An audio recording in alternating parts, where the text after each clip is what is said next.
The first thing to say up front is just that religious moderation is better than fundamentalism. There's no doubt about that. Religious moderates don't fly planes into buildings. Religious moderates don't organize their lives around apocalyptic prophecy, and that's a very good thing. But religious moderation has some real problems. The first is that it gives cover to fundamentalism. Because religious moderates have made it taboo to criticize faith. They want faith respected. They want the whole project of being religious, being identified as a Christian, a Muslim, a Jew, to be respected. And under the cover of this respect, we are now powerless to say the very harsh and necessary things about religious extremism that we need to say, because it is taboo. You have to respect faith. Religious moderation prevents us from even noticing the differences among our religions. It is taboo to notice that all our religions are not teaching the same thing. They're not all equally wise, and where they do teach the same thing, they don't teach it equally well. I mean, where are the Tibetan Buddhist suicide bombers?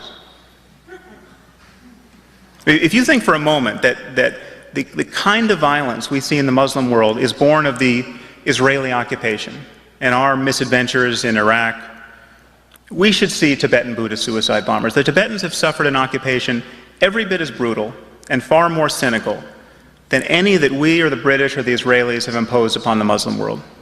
Something like 1 million, 1.2 million Tibetans have died since the Chinese occupation. Where are the throngs of Tibetans in the streets calling for the deaths of Chinese non-combatants? Where are the Tibetans blowing themselves up on Chinese buses, at weddings, in crowds of children, in front of the offices of the Red Cross and the UN? It's not happening. It's not likely to happen.